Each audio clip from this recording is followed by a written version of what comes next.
Hi, I'm Pat Casler, Director of Communications and Corporate Relations for the Schaumburg Park District. And join us today as we visit the Buddy Foundation and its founder and director, Jan Bierman. And we're also going to visit with the president, Carmella, who's in charge of all the volunteers. And we're going to meet a lot of great dogs and cats like Princess here. So come on with us, it's a great time.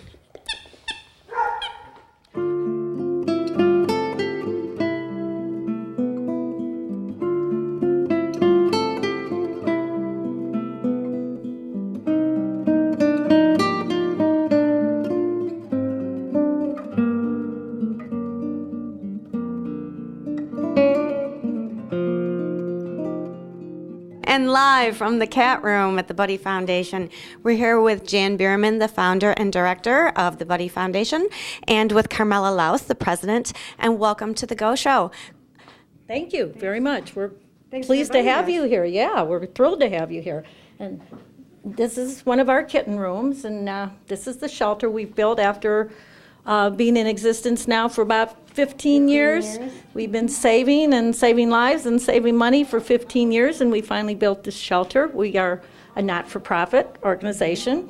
We take in the true stray, abused, and abandoned animals. We don't take people's pets. We tell them to be responsible. They need to find a new home. Please do so on their own. We take all these little cats that have been either found in dumpsters or alleys or whatever, and we make sure they get to the vet and they're medically sound. They get spayed and neutered, and then we find them their forever home, which could be you or the cameraman.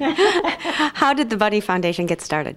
I was talking to, people were always giving me animals, as you can well guess, and I said, I gotta stop trying to find homes for these animals. I don't know what I'm gonna do. And finally, I said to another girl, I'm gonna put some formality to this. We gotta figure out a way we can take more instead of them dropping them off at my house at night. So I said, let's just start an organization, and that's how it started. Mm-hmm. And you've been here, you've had a facility for about a year now? A year now. We opened on June 20th? 22nd of '08. So we're here and we're working the glitches out, and we've saved probably 1,000 animals. We've adopted probably 1,000 animals at least, today. yeah. And it seems hard to believe because they just keep coming, and we just keep rolling along best we can. Right, we survive only on donations. We have no paid staff. So everyone here is a volunteer. In fact, you have a fundraiser coming up at the Schaumburg Golf Club. Yes, we do, on the 28th of September. Anybody that wants to golf can certainly come and golf. They can call us here at our phone number, which is 847-290-5806. There you go. And they can get a foursome, they can be a one-some, they can just donate a prize, or they can give us money and sponsor a hole. And that's also, the information's also available on the Buddy Foundation website, and your web address is? www.thebuddyfoundation.org. Yeah. How do you keep the cats all getting along so well? We do tryouts with rooms and see who works with different rooms, and we try to have entertainment for them. So all the adult rooms have stair steps or system of things on the walls where they can run up and down, and if they don't work out, then we try them in another room.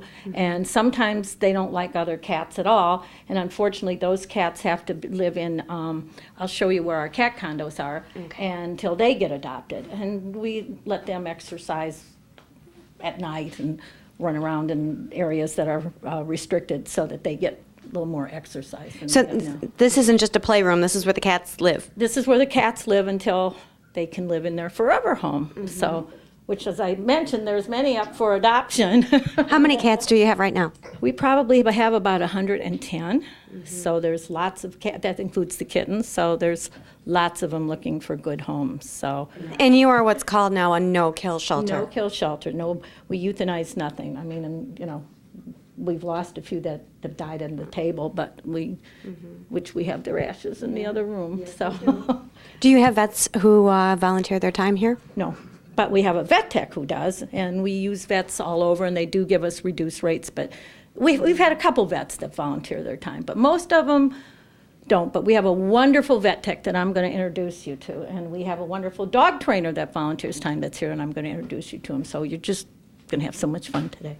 There are probably a lot of adoption guidelines, but this time of year gets to be that scary, spooky Halloween time, and I heard that you might have a certain guideline in connection with that. Can you tell us about it? After the 18th, when we have our 55 Rocks Adopt-a-thon, we will not adopt any more black cats until after October 31st because we don't want anybody doing anything that would harm our cats in any way. So we've had that policy.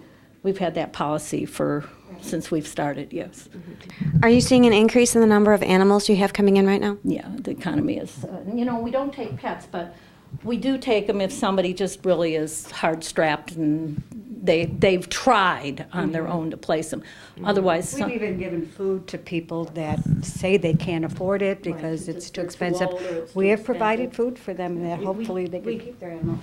Well, we do what we can for the community. I mean, we want the animals to be happy and healthy. We want them to have a home naturally. So I think that if people really try and they really want their animal, there's ways to keep them.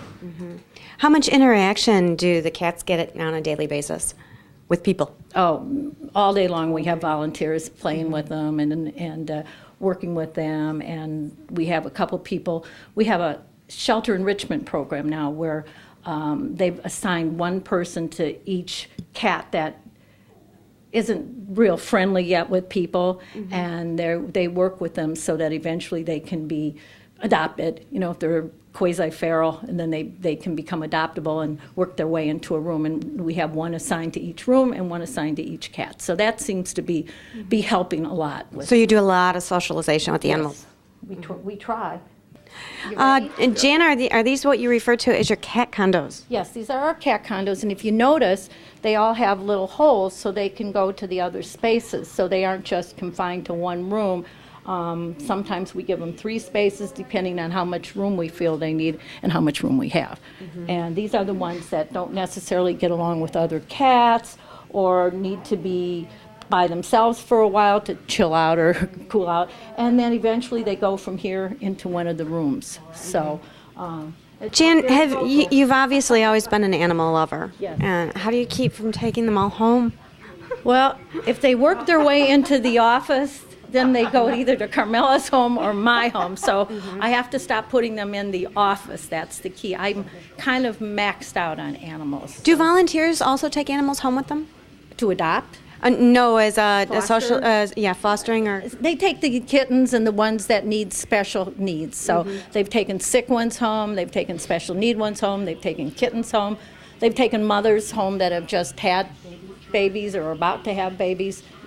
But then, of course, it's hard for them to give them back.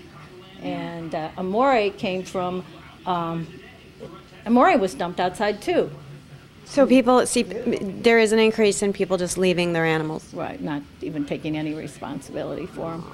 And he's beautiful. He's got like markings like an ocelot, if you notice. There is a vet tech here at the Buddy Foundation, and her name is Harleen Kowalski. And Harleen, welcome to the Go Show. Can you tell us about what you do here and a little bit of your background in veterinary medicine? Okay. I'm actually a vet tech that's certified by the state of Illinois. Been certified for 22 years. Actually, I think 32 years, but what can I say? I'm younger than I'm older. Basically, what I do here at the shelter is I overlook their general health. So when I'm here, I walk through, check to see if anybody's sneezing, if there's anything going on. We have a log where they report if there's been a diet change, if there's diarrhea, if there's vomiting. Then I go and do an exam.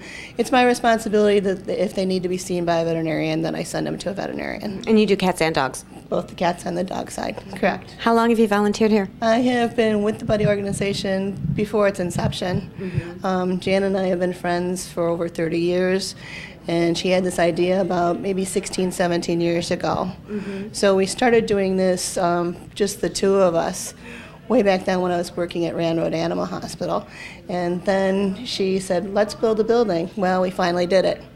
So 15 years later, we started the organization, and our shelter opened last year, June 21st. And it's quite a facility. Thank you very much. We love it here. It's a wonderful place.